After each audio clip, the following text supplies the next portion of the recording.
Good day. Bonjour tout le monde. Great to have you guys here joining me today again on the Tatro Show. I'm Rob Tatro from robtatro.com, portfolio manager here at Canaccord Genuity Wealth Management and at the Tatro Wealth Advisory Group. All right, remember, this isn't investment advice. Do not take this as investment advice. We're chatting about investments today. All right, I won't wait any longer. I'm going to bring him in right now. Our guest today for the show, for the Tatro Show, Vincenzo Guzzo. You guys know him from the Dragon's Den, CEO of cinemasguzzo.com. He's an entrepreneur. He's an investor. He's a great personality. He is recipient of the Queen's Diamond Jubilee Medal. He is knighted by the Order of Merit of the Italian Republic.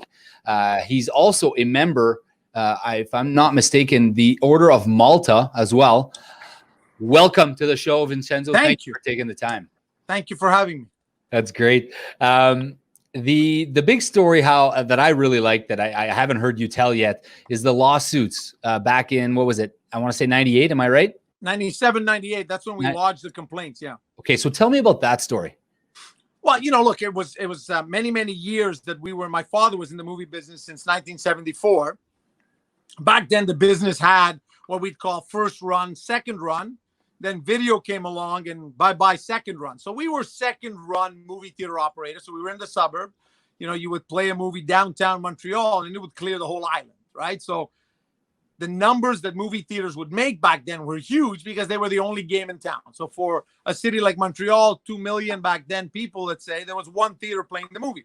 So for sure, that theater did very well with that movie. And those, the exhibitors that were there back then were back then it was called Odeon and United Artists that then became, United Theaters and then became famous players.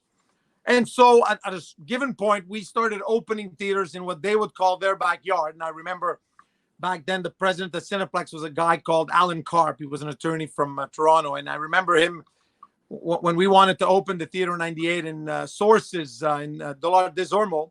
He said to me, so you're opening a theater in my backyard. And I said, I don't understand, because if the West Island is your backyard, downtown is your backyard, the South Shore is your backyard, and the North Shore is your backyard, Christ, I'd really like to see your house, because you seem to have a really big house with a huge goddamn backyard. And at that point, what had happened was that because I have an economics degree and statistics, as you know, is an integral part of economics, what I did basically is I amassed enough evidence, statistically at least, to demonstrate that there was a division of product. Basically, the two exhibitors had agreed to split the various movies coming out by companies. And it was funny because when we deposited the proof to the Competition Bureau and the attorneys from LA and everything tried to say, well, where's he getting this information from?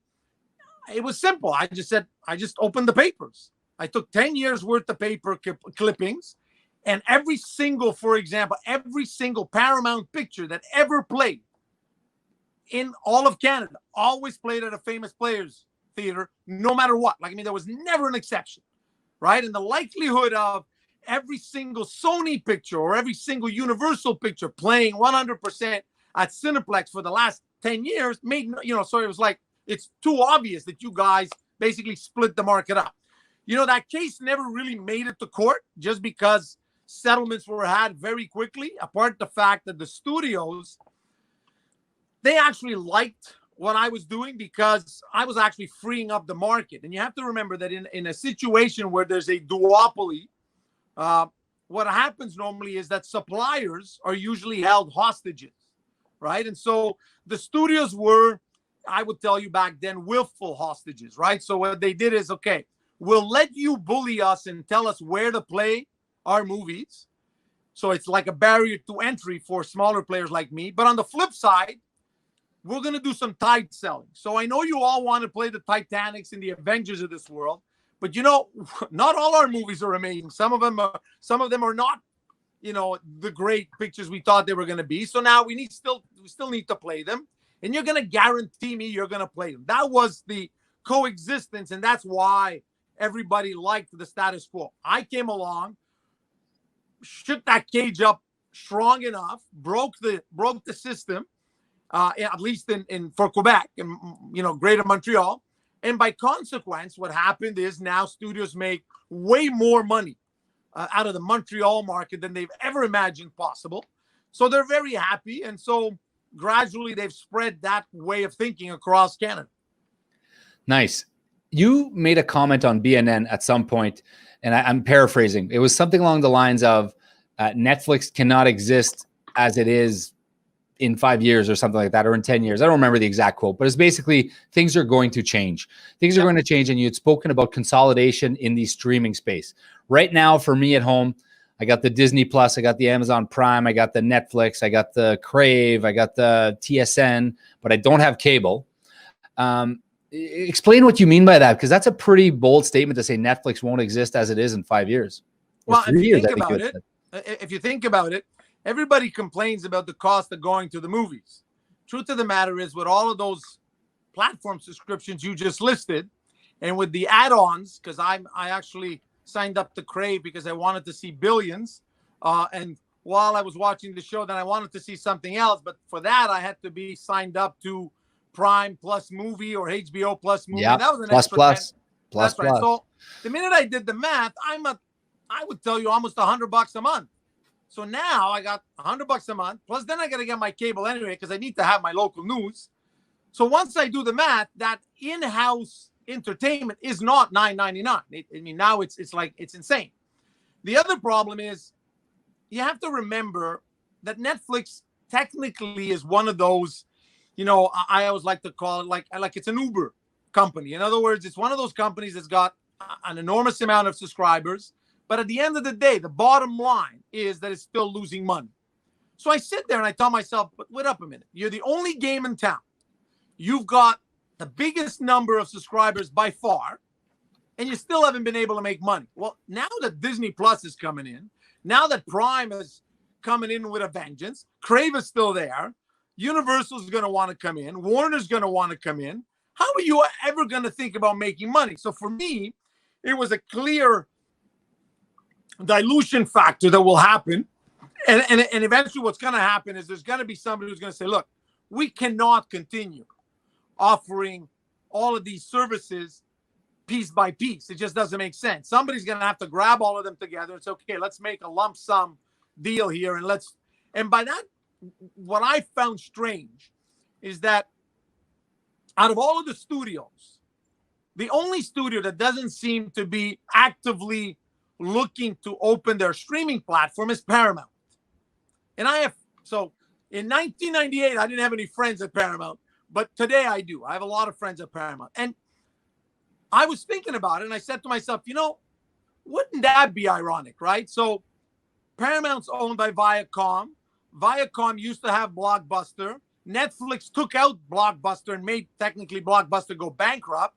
Wouldn't it be funny if Paramount buys Netflix? And the truth of the matter is that I think that's the thinking. A lot of the people at Paramount, they say, well, why do we have to build our own platform? We can just wait for Disney and all of those other guys to stab into Netflix's market enough. And eventually Netflix will just, get down on its knees and we'll just buy them off the thing.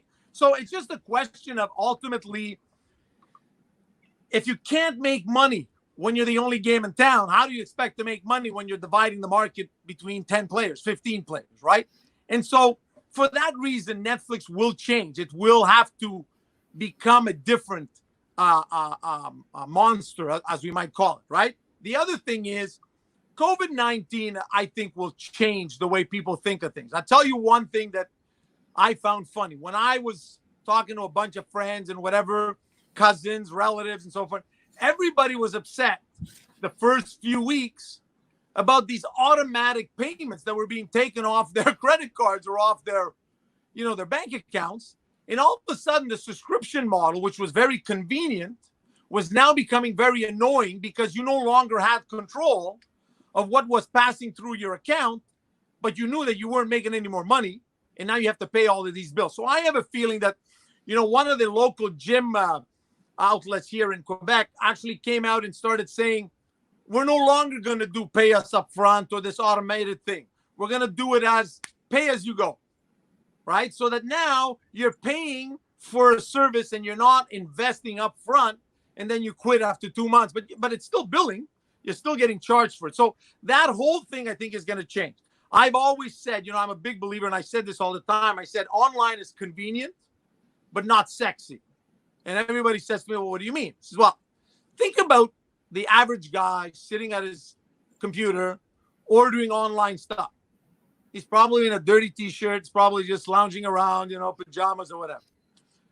But if you go brick and mortars, you got to get dressed up. You actually got to look half normal. You got to look decent. You're right. So all of a sudden, there's a certain appeal to, taking a shower, shaving, versus if you're cooped up in your house and all you can see is a computer and nobody's seeing you, you let yourself go.